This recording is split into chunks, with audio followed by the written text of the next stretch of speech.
За мен е голяма чест и отговорност да взема участие в този мащабен политико-икономически форум с домакин Беларус, на който ще се обсъждат съвременните предизвикателства в сферата на международните отношения, бизнес контактите и възможностите за изграждане на успешни партньорства.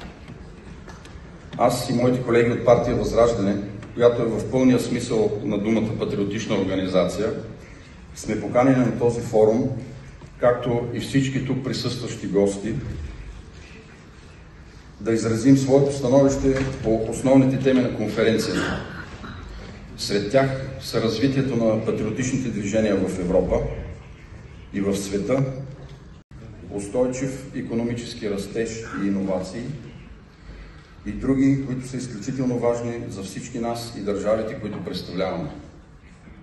Вярвам, че участието ни в този престижен форум ще ни даде възможност да осъществим контакти, които ще бъдат изключително полезни за нас и бъдещото управление на България.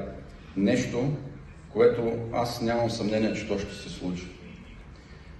Смятам, че е изключително важно в съвременната сложна геополитическа и икономическа обстановка в България и нейните партньори да защитят своите интереси чрез принципите на суверенитет на националната държава.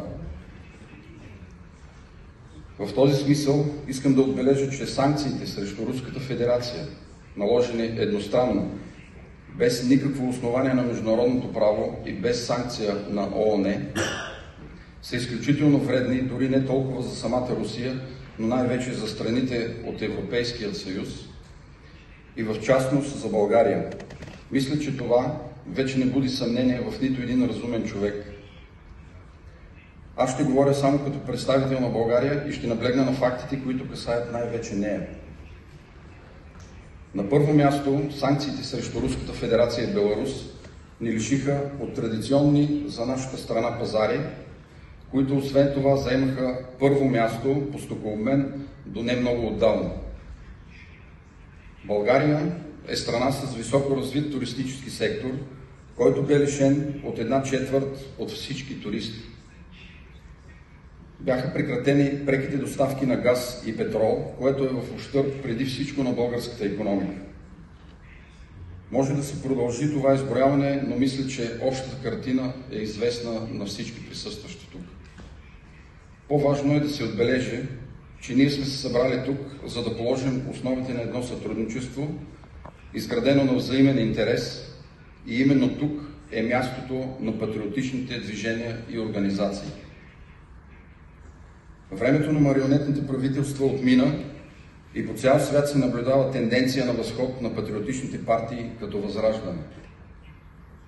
Държавите извън колективния Запад се противопоставят на неолибералния глобализъм, който отчита интересите единствено на няколко държави и наднационалните корпорации, контролирани от англосаксонски елити.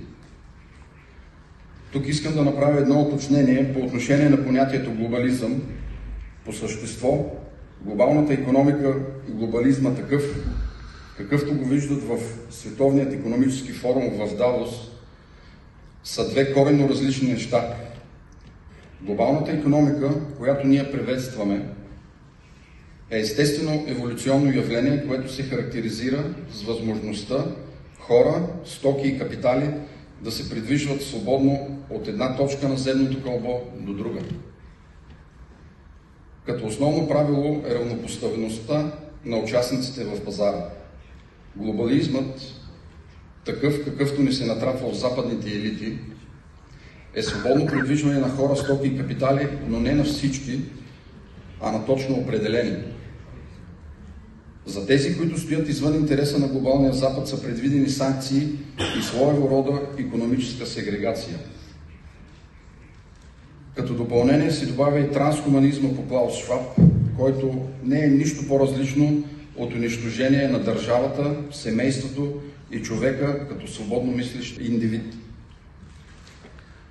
Като противовес на глобализма и създаването свят на истински свободен глобален пазар се явява националната държава, ръководена в дух на патриотизъм. Именно патриотизмът ще сложи край на колониалната икономика, основана на едностранния интерес на източване на ресурси. Очевидно е, че еднополюсният свят е в историята и това само ще засилва национално-патриотичните движения. Това вече е факт и то не само в страните извън ядрото на западната цивилизация, но и в самите тях. В страни като Германия, Франция, Италия и много други се наблюдава силно възраждане на патриотичните идеи и отхвърляне на глобализма. Бъдещето на света е в многополюсния свят, където на първо място са националната държава и националният интерес. Организации като БРИКС ще съставят все по-важен фактор в световен мащаб. С 50% от населението в света и над половината от световния вътрешен продукт в БРИКС членуват най-големите и най-бързо развиващи се икономики. Все повече страни желаят да станат членове на БРИКС и причината е, че това по определение е патриотична организация сама по себе си. Патриотична е, защото в нея се отчитат интересите на всяка страна, така както тя ги формира, а не чрез налагане на чужд интерес.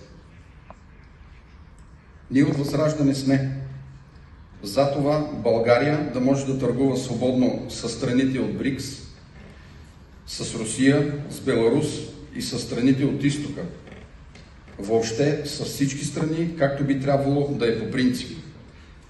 Ние сме за премахване на американските бази от територията на страната ни, за защита на българските национални интереси, за спазване на международното право, за незабавно премахване на незаконните санкции, за еднакво третиране на малките и големи държави в икономическите взаимоотношения.